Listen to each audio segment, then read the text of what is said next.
السلام علیکم ناظرین، ابتدا ہے رب جلیل کے اس بابرکت نام سے جو دلوں کے بھید بہتر جانتا ہے۔ ناظرین، اس دنیا میں وہ شیطان ہو، نمرود ہو، شداد ہو، فرعون ہو، یزید ہو، یا کچھ یزید جیسے ہوں، یہ دنیا والے بھول چکے ہیں کہ ان کا انجام کیا ہوگا، جہنم۔ جو اتنا کچھ جاننے کے باوجود بھی کہلاتا تو مسلمان ہو، اور پھر اس کی حرکتیں ان جیسی ہوں، شداد جیسی، فرعون جیسی، نمرود جیسی، یزید جیسی، یا ابلیس جیسی، اور پھر وہ کہہ رہا ہو میں حافظ قرآن بھی ہوں۔ بے شک وہ سارے قرآن کا حافظ نہ بھی ہو، چند سپاروں کا ہی حافظ کیوں نہ ہو، قرآن کا ترجمہ تو جانتا ہی ہوگا۔ اگر وہ سب کچھ جانتے ہوئے بھی یزید جیسے، نمرود جیسے، فرعون جیسے، شداد جیسے اور ابلیس جیسے کام کرتا ہو، تو پھر بدتر ہے وہ ان سب سے، کیونکہ اتنا کچھ جانتے ہوئے بھی وہ یہ سب کچھ کرتا ہے۔ میرے دوستو، میں آج آپ کو یہاں ایک چھوٹی سی چیز بتاؤں۔ ہم جسے شیطان کہتے ہیں، پتہ وہ کتنا بڑا عامل تھا، ہر چیز کا علم تھا اسے، ہر اچھائی اور برائی کو وہ جانتا تھا، اس کے باوجود یہ کام کرتا رہا۔ ہماری قوم قاضی بھی کہلاتی ہے، جسٹس بھی بنی بیٹھی ہے، اور کام فرعون سے بھی بڑے، شداد سے بھی بڑے، نمرود سے بھی بڑے، یزید سے بھی بڑے، شیطان سے بھی بڑے۔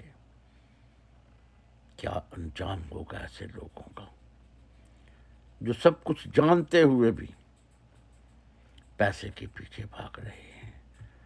وہ قاضی ہو، وہ حافظ صاحب ہوں، یا کوئی بھی ہو، ان کو یہ نہیں پتا کہ مرنے کے بعد ان کا انجام کیا ہوگا۔ آپ نے کتنی ماؤں کے دل دکھائے ہوں گے، کتنی ماؤں کی گودیں اجاڑی ہوں گی، کس لیے؟ پیسے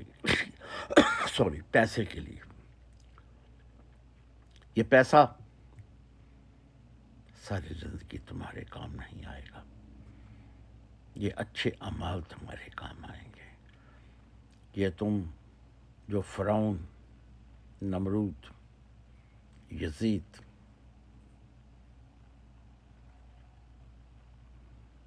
اور ابلیس بنے بیٹھے ہو، کبھی رات آج سونے سے پہلے یہ سوچ لینا کہ ان کا انجام کیا ہوا اور تمہارا انجام کیا ہوگا۔ ان کا انجام سب نے دیکھا، اب تمہارا انجام رہتی دنیا والے دیکھیں گے۔ ساری زندگی کوئی بھی اس دنیا میں نہیں بیٹھا رہا، حضرت آدم سے لے کے میرے پیارے نبی حضرت محمد صلی اللہ علیہ وآلہ وسلم تک سب نے یہ موت کا مزہ چکھا، لیکن افسوس کہ ہم کہلاتے تو مسلمان ہیں، کام وہ کرتے ہیں جو نمرود، یزید، ابلیس، فرعون، خداع سے بھی بڑے بڑے ہیں، لوگوں کا قتل کرواتے ہیں، جھوٹ بولتے ہیں۔ حدیث ہے کہ جھوٹ بولنے والا، کم تولنے والا ہم میں سے نہیں۔ ارے خدا نے تو تمہیں ویسے ہی ٹھکرا دیا ہے، ملاوٹ کرنے والا، جھوٹ بولنے والا، کیونکہ جھوٹ سارے گناہوں کی جڑ ہے۔ جو آدمی جھوٹا ہوتا ہے سمجھ لینا چاہیے اس میں سارے عیب پائے جاتے ہیں، لیکن ہم یہ ٹوٹلی بھول چکے ہیں کہ اس کو حافظ قرآن کو دیکھ لو جو کہتا ہے میں سید ہوں،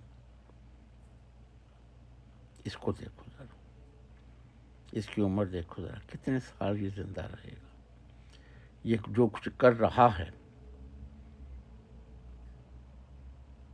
آپ خود فیصلہ کریں سوری، جو کچھ یہ کر رہا ہے صحیح کر رہا ہوں،